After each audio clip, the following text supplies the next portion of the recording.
2교시 시작하겠습니다. 용어정의 우리 교재하고 지금 순서가 조금 다르게 돼 있죠. 21페이지 2번이 공인중개사고요. 22페이지 3번이 중개업이라고 돼 있잖아요. 근데 저는 중개업을 조금 전에 같이 한 이유가 중개하고 중개업이 비슷하잖아요. 그래서 순서를 조금 바꿨습니다.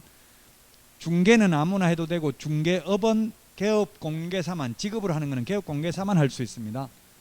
자, 그 다음에 공인중개사인데요. 자격을 이 법에 의해서 자격을 취득한 자입니다. 저 법이 아니고 이 법. 이 법이 뭐라고요? 공인중개사법입니다. 앞으로 이 법이라고 하면 전부 공인중개사법이에요. 공인중개사법 하면서 이 법은. 건축법 하면서 이 법 나오면 그건 건축법이고요. 자, 이게 무슨 말이냐면 시험에 나왔는데 미국 자격증 가지고 우리나라에서 개업할 수 있다 없다? 안 된다고요. 우리나라에서 자격증 따야 된다고요. 외국 사람이 우리나라에서 자격증 따면 공인중개사입니다. 우리나라 사람이 미국 자격증 가지고 있어도 우리나라에서 개업 못합니다. 의사, 변호사도 다 마찬가지입니다. 국제변호사 우리나라에서 개업 못해요. 미국서 변호사 자격증 따도. 이 법, 공인중개사법에 의해서 자격을 취득하면 공인중개사다.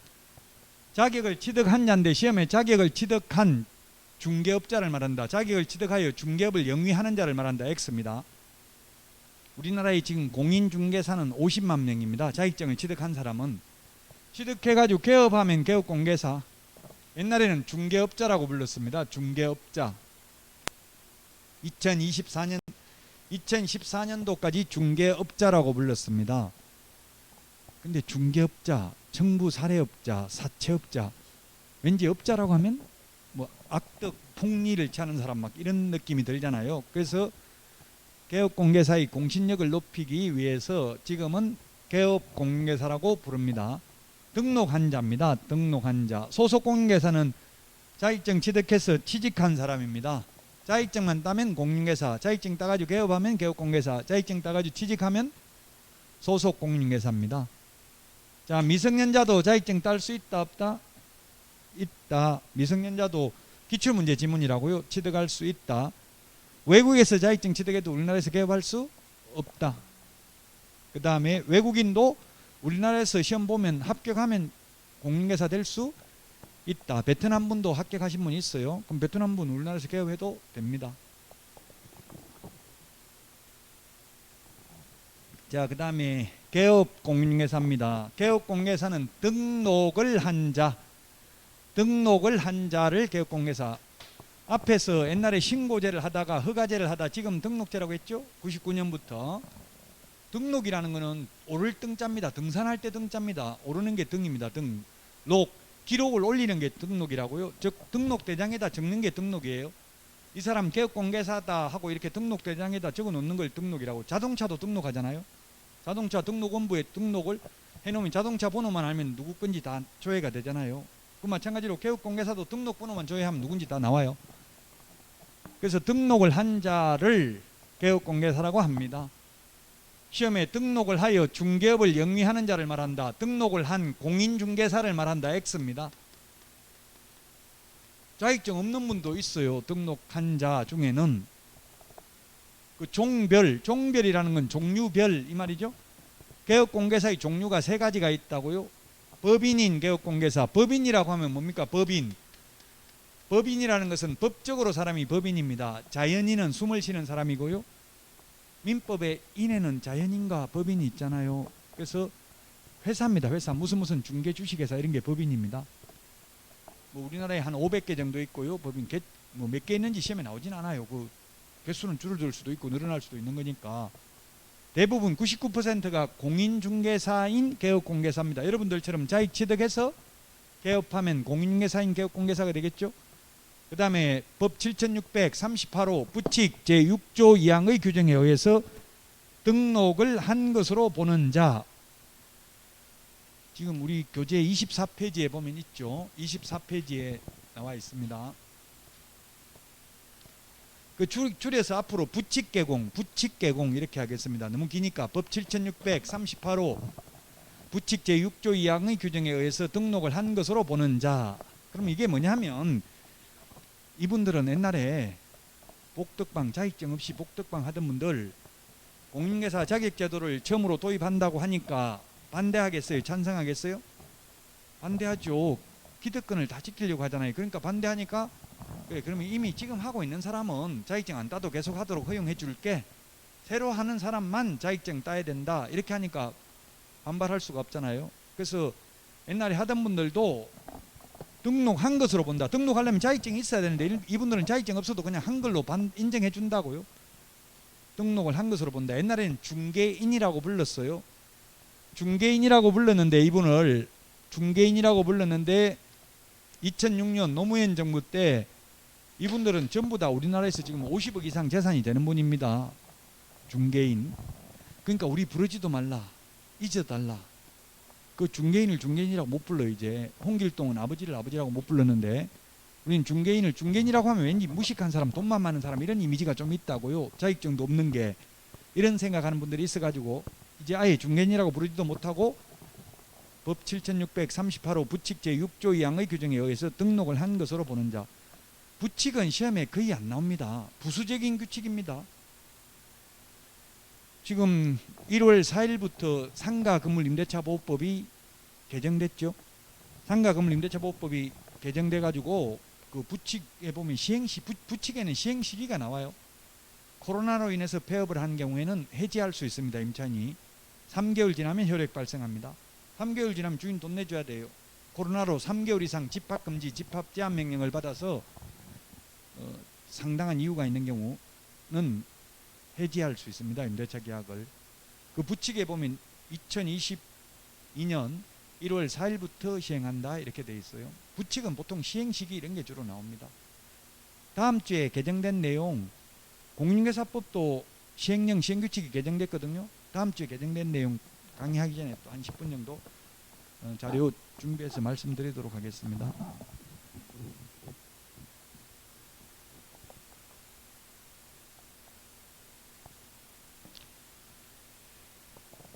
자, 그래서 개업공개사의 종류를 봤고요.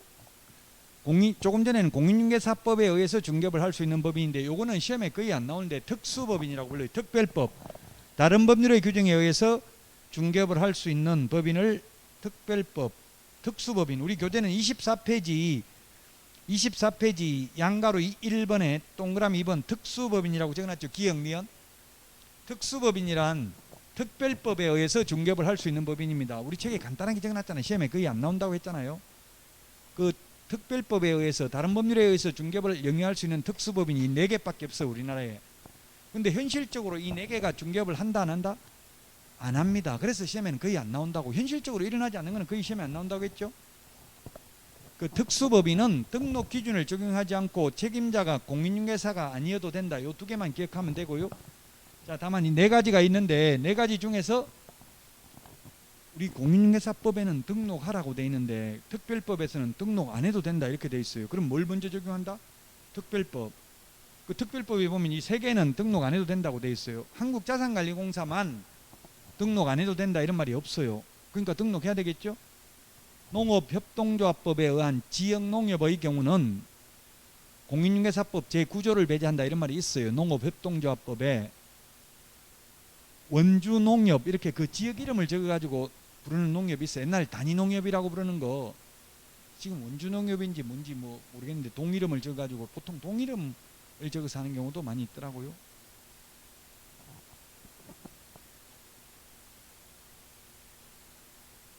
자, 그래서 무슨 일을 하는지는 시험에 거의 안 나오니까 이거는 참고로 보시면 되겠습니다. 시험에는 거의 안 나옵니다. 자, 그래서 기출문제를 보겠습니다. 개업공개사란 공인중개사법, 즉 이 법에 의해서 등록을 한 자를 말한다. 맞습니다. 등록한 자를 개업공개사라고 부르고요. 그 다음에 등록을 한 공인중개사를 말한다. 개업공개사는 이 법에 의해서 중개사무소 개설 등록을 한 공인중개사를 말한다. X인데 지금 X가 빠져가 있네. X죠? 이거 사진 좀 하나 찍어주세요. X인데 지금 사진 좀 찍으라고 빨리 휴대폰 가지고. 이거 하나만. X인데 X 표시가 안 돼 있네요. 공인중개사를 말한다. 부칙개공은 공인중개사 아니라고 했잖아요. 부칙개공은 옛날에 복덕방 하던 분들은 자격증 없으니까.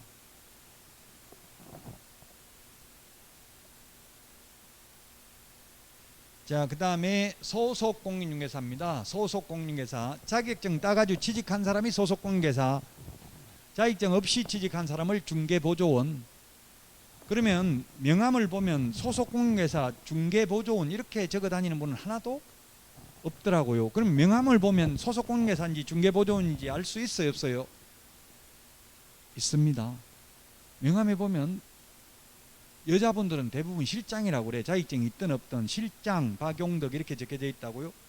근데 소속공인중개사는 위에 공인중개사, 밑에 실장, 박용덕 이렇게 되고, 중개보조는 그냥 실장. 아무 말 없이 그냥 실장이라고 되어 있는 분은 자격증 없는 분이에요. 보조원이에요. 왜? 보조원은 자격증 없는 분은 명함에다가 공인중개사라고 새겨 다니면 1년 이하의 진역이나 1,000만 원 이하의 벌금입니다. 유사명칭 사용금지로. 그게 차이 나는 겁니다. 자, 그러면 소속공인중개사는 개업공개사에 소속된 공인중개사로서 중개 업무를 하거나 또는 보조할 수 있습니다. 법인의 임원 또는 사원으로서 공인중개사인 자를 포함합니다. 저는 취직할 때 직함이 상무였어. 상무. 전무하라더라고. 그냥 전무 너무 높아서 안 하겠다. 상무 그냥 하겠다고 했는데요. 보통 평사원은 없어요. 중개사무소는 취직하면 21~22살 먹어도 주임이라 20살 먹으면 주임 시켜주더라고요. 좀 더 나이 많으면 대리, 나이에 따라 거의 정해져요. 여자분들은 무조건 거의 실장이더라고. 대부분 여자분들은 취직하면. 그래서 상무든 전무든 임원이든 사원이든 자격증 있으면 소속공인중개사고 자격증 없으면 보조원이라고요. 결론은. 자, 이제 보조원하고 차이점인데, 보조원은 공인중개사가 아닌 자로서 중개업무는 안 되고 보조만 가능하거든요. 소속공인중개사란 개업공개사에 소속된 공인중개사만을 말한다. 법인, 회사에 취직한 사람만 만자 들어가면 만, 뿐, 하나여, 절대로 어떠한 경우에도 이런 말 들어가면 80% 이상이 X라고 했죠. 회사에 취직할 수도 있지만 공인중개사인 개업공개사 밑에 취직할 수도 있잖아요. 기출문제라고요. 만자 들어가서 X, 26회 기출문제.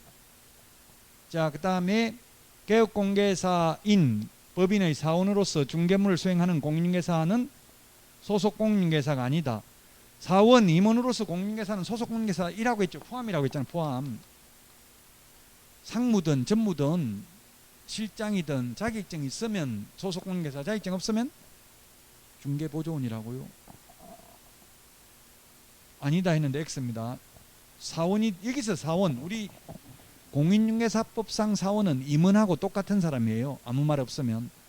주식회사는 임원이고 한명합자회사는 무한 책임사원이에요. 무한 책임사원.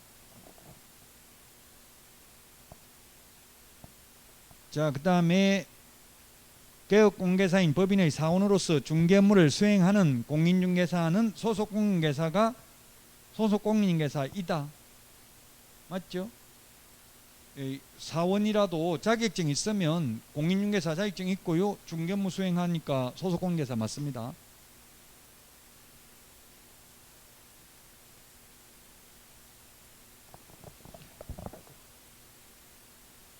자, 다음은 보조원입니다. 보조원은 공인중개사가 아닌 자로서 중개업무를 보조하는 자입니다. 현장 안내 및 일반 서무 등 단순한 업무만 보조할 수 있습니다. 이게 다 안 적어놨는데요.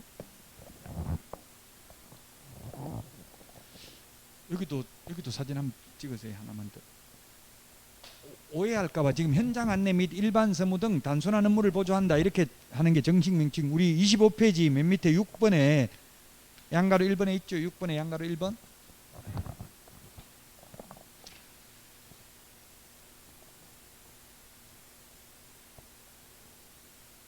네? 중개보조원이란 개업공개사에 소속되어 중개사물에 대한 현장 안내 및 계약서 작성, 이게 틀렸네. 계약서 작성. 중개 업무가 뭔지 명문 규정이 없습니다. 중개 업무가 무엇인지 명문 규정이 없다. 중개 업무가 무엇인지 명문 규정은 없는데 국토교통부 유권 해석은 뭐가 중개 업무입니까? 물으니까 확인 설명서 작성, 그 다음에 계약서 작성. 이게 중개 업무라고 유권 해석을 하고 있습니다. 유권 해석은 권한 있는 기관이 하는 해석인데, 국토교통부 장관이, 제가 민을 넣으면은 국토교통부 장관 직인 찍혀가지고 답변이 돌아오면 그게 유권 해석이에요. 이런 게 중개 업무다. 그래서 보조원은 이런 중개 업무 못하고 소속 공인계사는 할 수 있다. 이 세 가지. 현업에서 저도 소속 공인계사로 근무하니까 갑자기 어디 갔다 올래 사장님이 빨리 방 구경시키고 데리고 갔다 오라더라고. 저도 한 번도 안 가봤는데, 그럼 손님하고, 그래서 가면 손님하고 무슨 말을 해도 말을 해야 되지. 그냥 한 말 안 하고 가기는 좀 그렇잖아요. 뭐 말을 해야 돼요. 그럼 할 말 없으면 손님이 묻는다고 도배는 깨끗합니까? 이런 거 물어요. 그러면 보조원이면 뭐라고 해야 되냐면, 시험에 나오면 저는 보조원이기 때문에 절대로 답변 못합니다. 이렇게 해야 돼. 시험에 나오면. 시험 문제 나오면. 근데 현업에서 그러면은 손님이 뭐 이런 인간이 다 있냐, 재수 없다 그러면 안 본다 하고 가버린다고, 기분 나쁘다고 그냥 가버려요. 다른 중개업소 가보지 왜 내가 여기 공부 여기 하고 할 필요 있냐 하고 그냥 가버린다고요. 그렇다고 또 도배 지저분한데 더러운데 하면 나 더러운 거 볼 필요 없다, 도배 안 깨끗하면 안 본다고 또 가요.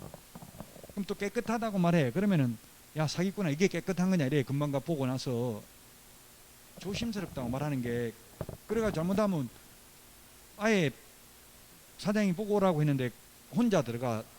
그럼 어디 갔는데 손님 물어보니까 갔는데 안 본다고. 그럼 잘린다고. 지금 그것도 어떻게 보여주지도 못하고 너 때문에 지금 100만 원 놓쳤다 이렇게 나온다고요. 그 참 어렵더라고요. 어쨌든 현실적으로 그래 저 같은 경우는 그렇게 했어요. 물으면 도배 물으면은 저도 사실 가보지도 않았어요. 알지도 못하고. 그렇다고 모른다 이러면 또 공신력이 실추되잖아요. 그 일단 한번 보시고 사장님이 께서 들어가면 자세하게 브리핑 해드릴 겁니다. 일단 한번 보시고 말씀하시죠. 이렇게 하고 뭐 데리고 가고 이렇게 했어요. 그러니까 꼭 취직해봐야 돼. 이거 시험 공부하고 현실하고는 너무나 다른 게 많아요. 지금 현업에 하셔요? 예. 네.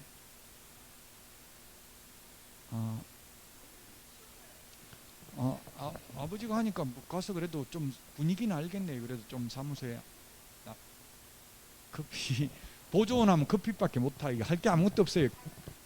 자격증 없으면 시험에 나오면 커피나 타고 청소나 하고 시험에 나오면 그것밖에 못한다고요. 빈집 구경시키러 데려가는 건 가능해요. 근데 또 신고해야 돼. 고용 신고를 보조원으로 고용한다고 신고하고 직무교육도 받아야 돼. 그런 거 안 했으면 커피도 못 타요. 타면 안 돼. 법에 걸려 커피 타려고 해도 그 보조원 고용 신고해야 된다고. 시험에 나오면 그렇다고. 현실적으로야 뭐 커피 타고 그냥 아버지한테 한번 놀러 왔다는데 누가 뭐라 할 사람은 없겠죠. 현실적으로는. 누가 그 옆에서 민원 넣으면 저 보조원 고용 신고도 안 하고 맨날 커피 타고 있다 이렇게 신고하면 문제될 수가 있어요. 업무 정지당할 수 있어요. 사장님이. 등록 때문에 상관없고. 아니 그 커피만 타면 사실 상관없는데 전화 받고 전화 와가지고 뭐 물건 이야기하고 이러면 그게 확인 설명, 그러면은 그게 걸린다는 얘기예요. 누가 민원 넣으면, 민원만 안 넣으면 문제될 게 없죠. 현실적으로는 잘 하는데. 자, 그 다음에 보조원이란, 이거 확인 설명 이 말이 들어가서 틀렸네. 확인 설명. 기출문제 이런 식으로 나왔으니까 지금 다 못 풀더라도 문제가 어떤 식으로 나오는지 그냥 감만 잡는 거예요. 오늘 내드린 문제도 다 기출문제거든요. 이런 식으로 기출문제가 출제되니까 시험에 나오니까 어떤 식으로 공부해야 될지 감을 잡아라는 이야기입니다. 확인 설명 의무 있다. 확인 설명 하면 안 된다 했죠. 보조원은. 그래서 X입니다. 글자 보입니까? 거기서 앉아서 보여요 글자 이거? 감사합니다. 보이면. 저는 자 이제 중개대상물입니다. 26페이지 교재. 용어정이 어렵고 중개대상물까지는 어렵습니다. 중개대상물이라는 것은 개업 공인중개사만이 중개를 업으로 할 수 있는 대상물입니다. 중개상물이 아닌 것은 공인중개사법의 규율 대상이 아닙니다. 아까 권리금, 자동차 이런 거는 누가 중개를 하든 말든 개업 공인중개사법에서 관여할 수 없다고요. 근데 중개대상물은 개업공개사가 아닌 자가 중개를 업으로 하면 무등록 중개업자로 처벌받는다고요.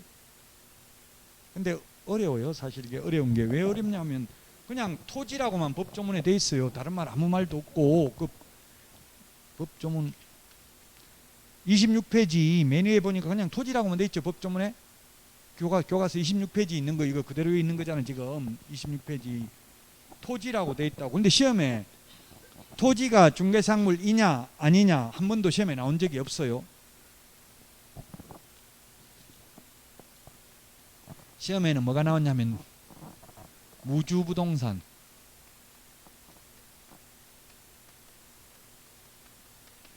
그 다음에 뭐 포락지, 미채굴, 광물 이런 게 시험에 나왔어요. 그래서 어렵다고. 이게 법조문에 없는 거 이런 게 보기로 나왔다고 시험에. 그 토지라고 해서 모든 토지가 다 중개상물이 아니고 중개대상물. 중개라는 건 소개잖아. 알선. 알선을 하려면 일단 사고 팔 수 있어야 알선이 되는 거죠. 사고 팔 수 없는 거는 중개대상물 될 수 없다고. 그래서 국가 소유 토지나 지방자치단체 소유 토지는 중개상물 될 수 없죠. 토지라도. 무주부동산, 주인 없는 부동산, 민법에서 국가 소유입니다. 주인 없는 부동산은 국가 소유이기 때문에 중개상물이 아니다. 국가 소유, 무주부동산, 주인 없는 부동산, 이게 시험에 이게 두 번 나왔거든요. 그 제가 이의신청했어. 무주구촌동에 있는 부동산은 못 팔아먹냐 이렇게. 이 무주구촌동에 있는 부동산이라는 뜻인지 주인 없는 부동산이라는 게 한자를 안 적어놔서 이걸 어떻게 하냐 이의신청했는데 안 받아주더라고요. 결론은. 어쨌든 시험은 이렇게 출제해서 주인 없는 부동산이 이 뜻이에요. 무주구촌동에 있는 부동산이 아니고요. 포락지라는 것은 뭐 인터넷 찾아보면 나올 텐데, 포락, 떨어질 낙자, 땅이 떨어져 나가가지고 물속에 잠긴 토지예요. 국가가 손실보상을 하고 하천토지로 편입하여 사건이 소멸된 토지. 사건이 뭐냐면 사건, 개인의 권리가 소멸된 토지를 포락지라고 합니다. 사건이 소멸된 토지. 개인의 권리가 없다고요? 그래서 중개상물이 아니다. 기출문제 나왔던 거 말씀드리고 있어요. 미채굴 광물은 지금 아까 제가 어플 다운받으라고 했는데 광업법 제2조를 한번 광업법이라고 치가지고 2조를 한번 치보세요. 법제처 국가법령정보 어플 다운받았어요? 그 받았으면은 광업법 치가지고 2조를 보면 광물 채굴권은 국가의 권능입니다. 국가의 권능. 즉 개인 땅 밑에 석유, 석탄이 매장되어 있어도 개인 마음대로 채굴하는 게 아니라 그 광물 채굴권은 국가에게 있다고요. 그래서 중개상물이 아닙니다. 근데 이게 법조문에 없는데 이런 게 시험에 나오니까 어렵다고요. 해석상의 문제니까. 일일이 다 암기할 수 없습니다.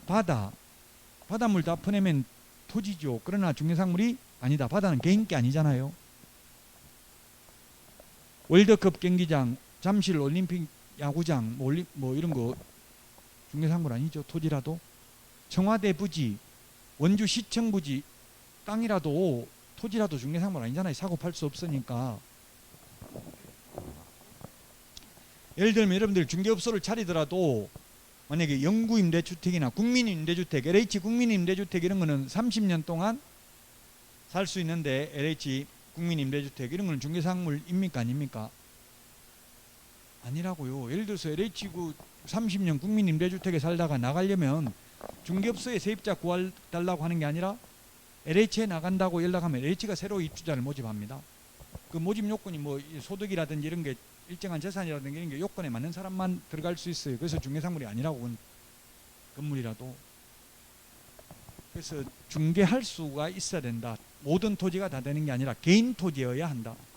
시험에 나온 적은 없는데 그러면 하천이나 도로는 중개상물일까요 아닐까요? 하천, 도로.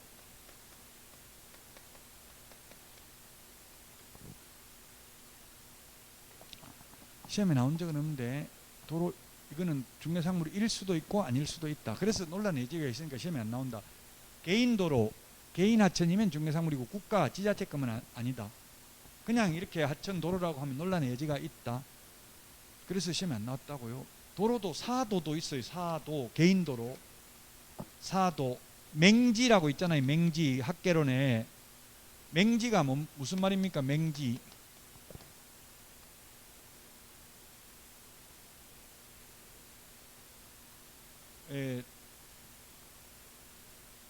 맹지는 맹인할 때 맹자입니다. 눈구멍이 빠진 토지입니다. 맹지라는 뜻이 한자의 말뜻은 눈구멍이 빠진 토지, 즉 집을 지을 수 없는 토지를 맹지라고 하죠. 뭐 예를 들면 A, B가 있으면 이게 맹지죠. 공도에 접해져 있지 않는 것. 도로, 건축법에 보면 도로란 보행과 차량 통행이 가능한 너비 4m 이상을 도로라 한다. 그리고 대지는 도로에 2m 이상 접해야 된다. 도로에 여기서부터 여기까지 2m가 넘어야 돼요. 그러면 이거 사도, 개인도를 낼 수도 있잖아요. B 토지를 분필해가 이만큼을 사가지고 도로를 낼 수도 있잖아요. 이는 개인도로라고, 사도. 그러면 중개상물 될 수도 있다는 이야기입니다. 시험에 나온 적은 없습니다. 결론은 중개상물이 되는지 안 되는지는 사고 팔 수 있는지, 즉 거래가 가능한지 여부를 보고 판단해야 된다. 도로 이런 거는 될 수도 있고 안 될 수도 있다. 자, 그 다음에 건축물인데요. 이 건축물도 어려워요. 왜? 차라리 건축법에 의한 건축물 이렇게 하면 쉬운데 그런 말이 없기 때문에 건축법 제2조에도 건축물이 있고요. 민법 99조 1항에도 건축물이 있습니다. 건축법에서는 지붕과 벽 또는 기둥이 있는 것을 건축물이라고 합니다. 또는 과합니다. 벽이나 기둥은 둘 중에 하나만 있으면 되고 지붕은 반드시 있어야 되는 게 건축물입니다. 근데 민법 99조 1항은 토지 및 그 정착물을 부동산이라 한다 이렇게 돼 있는데 따로 건축물이라고 안 돼 있고 정착물이라고 돼 있어요. 토지의 정착물. 민법 99조 1항에는 민법에 건축물이 되려면 이 세 개 다 있어야 된다. 세 개 다. 자, 그래서 판례가 이동식 세차장 구조물, 우리 주유소에 기름 넣으면 세차해주는 기계가 있잖아요. 이 판례가 왜 생겼냐면은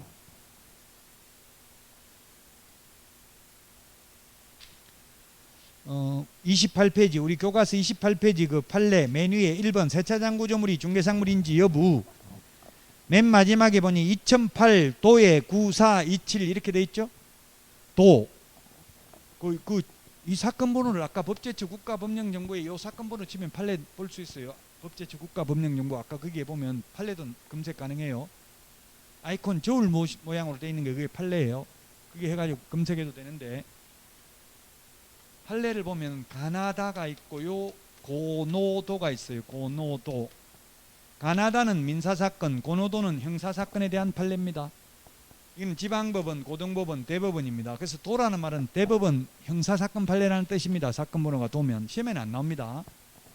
그냥 사전 배경 지식이고요. 그럼 이게 무슨 판례냐면은 이 이동식 세차장 구조물을 한 건당 500만 원씩 소개비를 받고 3건을 중개한 무등록 중개업자를 옆에 개업공개사가 고발했어. 무등록 중개업자 처벌해달라고. 그럼 결론은 이게 만약 중개대상물이라면 중개업을 했다면 처벌 대상이 되겠죠. 중개상물이 아니면 상관없죠. 처벌 안 되죠. 결론은 처벌된다 안 된다 이 판례가. 중개상물 아니다. 아닌 이유가 뭐냐면 이유를 그렇게 판사가 된 거예요. 판례가 반드시 진리에 부합하는 건 아닙니다. 판례도 꼭 진리하고 똑같다고 단정할 수는 없어요. 시대 상황에 따라서 판례는 변경될 수 있는 거잖아요. 판례라는 거는.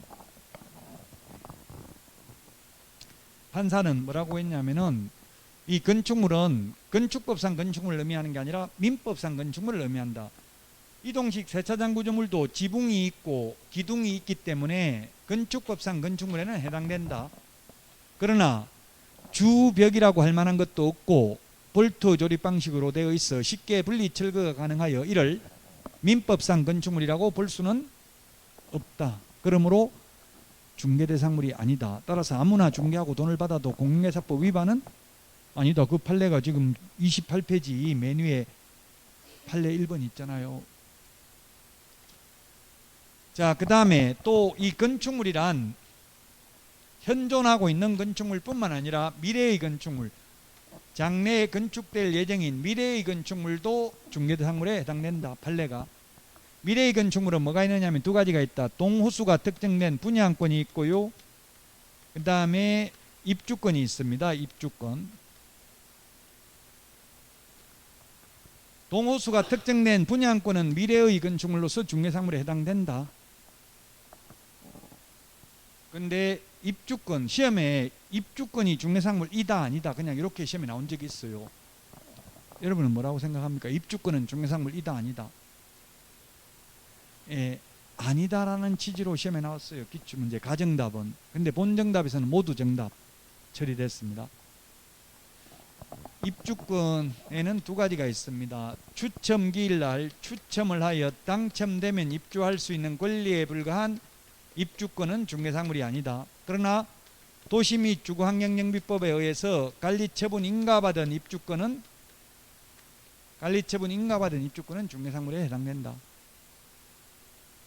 추첨기일날 추첨해서 당첨되면 입주할 수 있는 권리는 뭐 예를 들면 청약통장, 청약예금, 청약부금, 청약저축, 청약종합통장이나 또는 이른바 대토권, 이주자 택지를 공급받을 수 있는 지위 이런 거는 추첨해가지고 당첨되면 몇 동 몇 호 이게 나온다고요. 위치와 면적이 특정되어야 원칙적으로 중개상물이 될 수 있어요. 몇 동 몇 호가 나와야.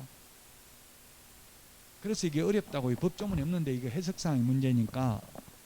자, 그 다음에 대통령령으로 정하는 재산권 및 물건에는 결론은 하나밖에 없습니다. 명인망법을 갖춘 수목의 집단. 명인망법을 갖춘 수목의 집단 하나밖에 없다고요. 그 밖의 토지의 이정착물에는 명인망법을 갖춘 수목의 집단 하나밖에 없다.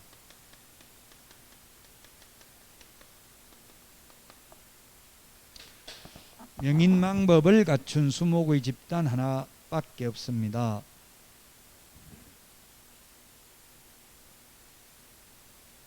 거기 우리 29페이지 밑에 박스에 보니까 명인망법이라고 나와 있죠. 명인망법 29페이지 보충학습이라고 나와 있잖아요. 보충학습 이렇게 되어 있으니까 중요하지 않다는 이야기예요. 중요한 거는 다 출제됐다고 표시가 되어 있죠.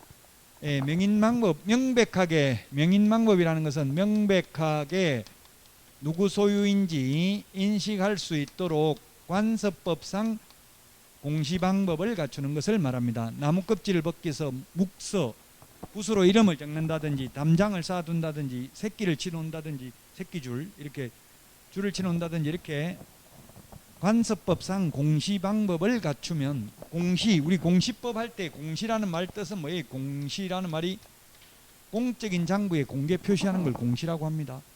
그래서 공시법에서 배우는 게 등기법은 등기부에 표시되어 있는 것, 공간정보 구축 및 관리 등에 관한 법률에 의한 지적법은 지적공부에 토의대장, 임야대장에 표시되어 있는 걸 공부하잖아요. 그래서 명인망법을 결론은 명인망법을 갖춘 수목의 집단 하나만 중개사물이다. 그 외에 나머지 교량, 담장, 축대, 토사, 암석, 바위암자, 돌석자 이런 거 중개상물 아니다. 그냥 중개상물인 거 명인망법을 갖춘 수목의 집단 하나밖에 없다. 시험에 잘 안 나오는 게 딱 2번 나왔어요. 이때까지 32번 시험 봐가지고 잘 안 나오는 게 현실적으로 이거 중개하는 사람 있어요? 없어요? 없잖아요. 그러니까 시험에 안 나온다고요. 자, 그 다음에 임목에 관한 법률에 의한 임목, 등기된 나무를 임목이라고 합니다. 공장재단, 광업재단 이것도 시험에 거의 안 나와요. 임목이 지금은 중요하지 않잖아요. 옛날 박정희 정부 때까지만 해도 산림녹화, 입상금지, 박정희 전 대통령 헬기 타고 가면 밑에 경호실 이런 데서 아예 헬기 지나가는 데다 페인트 다 뿌렸대. 저 각하 녹화, 산림녹화 잘 돼 있습니다. 아 그래? 이러고 가고 지나가고 나면 나무 다 죽고 이랬대요. 옛날에는 아무리 나무 베지 말라고 해도 나무 다 뱄어요. 왜냐하면 그 땔감으로 사용하기 위해서. 근데 북한에는 가보니까 지금 나무가 하나도 없더라고요. 산에. 아직도 북한은 나무 아마 베가지고 물 떼는 것 같아요. 북한에는. 옛날에 그 북한 개성관광 이런 거 다 했잖아요. 지금 그 텔레비전 9시 텔레비전에 이방원이 나오던데 그 선주교 그대로 있어요. 지금 개성에 가니까 지금도 있더라고. 옛날에 개성관광 할 때 지금 가봤어요. 금강산 개성관광 가능했잖아요. 옛날에. 그 어쨌든 임목이 중요하잖아. 임목 등기부 등기에 대해서 알아보려고 등기관들한테 전화해서 물어봐도 모르고 법무사한테 물어봐도 한 번도 해봤다는 사람이 없더라고요. 저 강원도 가서 물어보세요 하던데 강원도 물어보니까 속초에 있는데 물어보니까 역시 안 해봤다더라고 등기를. 그래서 현실적으로 이게 거의 없기 때문에 시험에 거의 안 나온다. 소유권과 저당권의 객체가 됩니다. 소유권과 저당권의 객체가 된다는 말은 즉 저당권. 저당이 뭐냐면 담보로 잡아두는 걸 저당권은 담보로 잡아둔 물건 경매 넘어갔을 때 다른 채권자보다 우선 면제받을 수 있는 권리를 저당권이라고 합니다. 소유권과 저당권의 객체가 됩니다. 요 세 개는 임목, 공장재단, 광업재단은. 그리고 일물, 일권주의 예외입니다. 일물, 일권. 민법에 일물, 일권주의가 있습니다. 하나의 물건에 하나의 소유권만 있습니다. 근데 이거는 예외다. 즉 임목, 나무가 여러 개가 있는데 이걸 임목으로 등기를 하게 되면 전체가 하나의 물건으로 취급된다고요. 그 다음에 공장재단도 공장부지, 공업소유권, 생산설비, 건축물 등등 재산적 가치가 있는 물건들을 묶어서 재단 목록을 작성하고 이 재단 목록 안에 있는 것을 공장재단으로 등기하게 되면 전체가 하나의 물건으로 지급이 됩니다. 따라서 공업소유권만 따로 떼어내서 생산설비만 토지만 따로 떼어내서 팔아먹을 수 없습니다. 원래 하나의 물건에 하나의 소유권이 있는데 물건은 여러 개인데 소유권은 한 개밖에 없다는 이야기입니다. 토지, 건축물이 중요하고요. 임목, 공장재단, 광업재단은 시험에 거의 안 나옵니다. 자, 여기까지 해서 이제 중개대상물을 다 했는데요.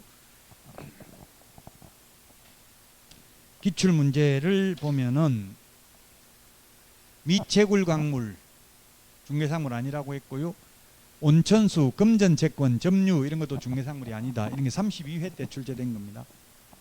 금전채권, 빚을 1억 탕감하게 해주고 커미션을 1,000만 원 받아 먹어도 그거는 중개상물 아니고 중개도 아니니까 공인중개사법 위반이 아니라는 이야기입니다. 점유라는 건 민법에서 점유 가지고 있는 게 점유입니다. 중개가 개입할 여지가 없습니다. 토지로부터 분리된 수목은 동산입니다. 동산은 중개상물 아닙니다. 가식의 수목, 가짜로 심어놓은 나무 중개상물 아닙니다. 지목이 공간정보 구축 및 관리 등에 관한 법률상 지목이 양의장인 경우 지목이 28가지가 있죠. 전답, 가수원 뭐 이런 거, 목장용지 이런 거 있는데 주의소용지 이런 것들이 있는데 토지가 개인 토지라면 지목이 무엇이든지 간에 그리고 공법에서 용도지역, 지구구역이 뭐든 간에 도시지역, 관리지역, 농림지역, 자연환경보전지역, 주거지역, 상업지역, 공업지역, 개발제한구역, 문화재보호구역 전부 다 중개상물이다. 개발제한구역이면 개발을 못하는 거지 거래 못하는 건 아니죠. 토지거래 허가구역 안에 있는 토지 중개상물이다 아니다? 허가받으면 거래 가능하잖아요. 중개상물이라고요. 공법상 제한이 있을 뿐이고요. 그래서 이게 32회 때 나왔는데 지목이 뭐든지 상관없이 모든 지목 다 개인 땅이라면 중개상물 된다. 그 다음에 행정재산, 국유재산이잖아요. 행정재산은 개인 게 아니니까 중개상물 아니다. 가압류, 가처분, 가등기, 전세권 설정 등기된 거, 임차권 설정 등기된 것도 다 중개상물이죠. 제가 가압류된 거 중개해봤어요. 현업에서. 어떻게 했냐면은 계약할 때 가압류 말소하기로 한다. 중도금 지급할 때까지 가압류 말소 서류 가지고 오기로 한다. 단 말소 서류 못 가져오면 받은 계약금 다 돌려주기로 한다. 원래 떼먹어도 되잖아요. 계약금 받았다가 잔금 안 내면. 그런 식으로 특이하고 해가지고 계약하면 돼요. 주로 중도금 할 때까지 가져오라고 하는 게 좋아요. 왜냐하면 중도금을 지급하고 나면 이행의 착수에 해당되면 원칙적으로 계약을 해지할 수 없죠. 가압류되면 사법상 제한이 있을 뿐이라고요. 가압류, 가처분, 가등기, 전세권 설정되어 있어도 다 중개상물 되고요. 토지거래 허가구역도 중개상물 됩니다. 용도, 지역, 지구, 구역과 상관없이 중개상물 된다. 건축물은 현존하는 건축물뿐만 아니라 미래의 건축물, 동호수가 특정된 분양권도 중개상물에 해당된다. 미등기 건물, 무허가 건물도 다 중개상물에 해당된다. 만약에 3층 다가구에 옥탑방을 하나 불법으로 증축해도 그 팔아먹을 수 있죠. 거래 가능하죠. 단 불법 건축물이 있다. 설명만 해주면 돼요. 무허가 건축물이 있다. 무허가 건축물, 미등기 건물 다 중개상물 됩니다.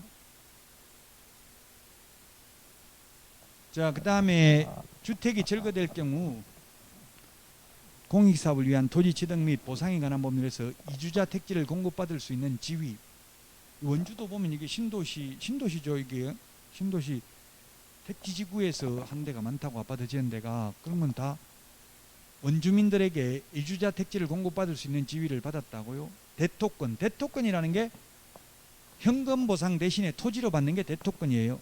왜 이 대토권을 주냐 하면은 취지가 뭐 예를 들면 특정 다목적 댐을 건설하는데 그 댐 수몰되는 지역에 있는 분들은 나 돈도 싫다, 대대로 물려받은 문전옥답, 절대로 한 발자국도 못 나가겠다. 그러면 땅으로 줄 테니까 모여서 마을 모여가지고 다시 거기 살아라, 이렇게 하기 위해서 대토권이라는 걸 줍니다. 대신 토지로 받을 수 있는 권리가 대토권이라고요. 이주자 택지를 공급받을 수 있는 지위. 근데 이거는 아직 위치와 면적이 특정되기 전을 말합니다. 위치와 면적이 특정되기 전에는 중개사물이 아닙니다. 위치와 면적이 특정되고 나면 거래 가능할 수 있습니다. 그때는 중개사물 됩니다. 또 수분양자, 피분양자 같은 말입니다. 수분양자라는 말은 수 받을 숫자입니다.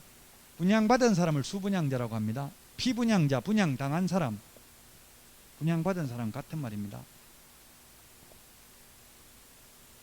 수분양자가 정해져 있다, 몇 동 몇 호는 누구다, 이렇게 나와 있는 것은 중개사물 된다고. 미래의 건축물로서. 그 다음에 이동식 세차장 구조물은 중개사물이 아니라고 했죠.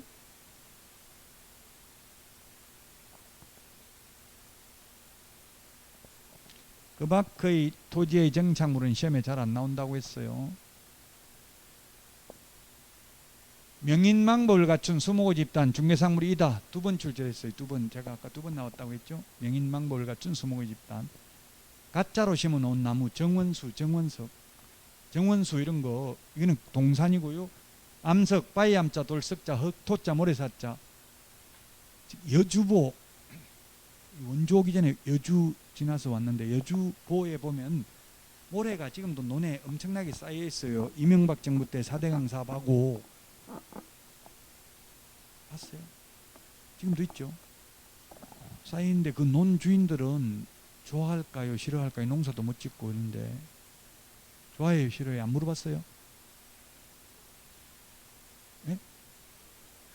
그러니까 싫어하겠냐고 좋아하겠냐고 저는 물어봤어요. 그 땅 주인한테 이거 좋으냐 싫으냐. 뭐라고 대답하겠어요? 싫다 좋다? 엄청나게 좋다더라고요. 왜? 토지 사용료를 농사 짓는 것보다 더 받는 거예요. 괜히 힘들게 농사 지어봐야 돈도 안 되는데 가만 앉아서 그냥 사용료 받는 게 더 좋다는 이야기예요. 어쨌든 그 모래는 중개상물이 아니기 때문에 토사는 흑토자 모래사자잖아요. 아무나 중개도 된다고. 개업공개사 아니라도 중개상물이 아닌 거는 토지 자체 소유권을 넘기는 건 아니잖아요. 모래만 파는 거잖아요. 그건 아무나 해도 된다고. 중개상물 아니니까. 동산, 질권, 중개상물 아니다. 질권은 부동산이 아니니까. 우리 전당포에 시계 맡기고 돈 빌리는 게 이런 게 질권이거든요. 이거는 중개상물이 아니니까 무자격자가 해도 상관없다. 자, 그 다음에 이게 뭐냐면 권리금. 권리금, 영업상 노하우가 영업권리금, 그 다음에 바닥권리금, 시설권리금이 있어. 그 세 개를 통칭해서 권리금이라고 하는데, 권리금은 중개상물이 아니기 때문에 아무나 중개하고 돈 많이 받아도 상관이 없다. 20톤 미만 선박이든 20톤 이상 선박이든 선박은 중개상물 아니다. 20톤 미만은 동산이라서 중개상물이 아니고 20톤 이상은 의제부동산이지만 대통령령의 규정이 없어서 중개상물이 아닙니다. 의제부동산 중에서 선박, 항공기, 건설기계, 차량, 업건, 항만운송사업재단 이런 것들은 의제부동산이지만 중개상물이 아닙니다. 중개상물 아니니까 아무나 중개를 업으로 해도 상관이 없다. 중개상물 아닌 것은.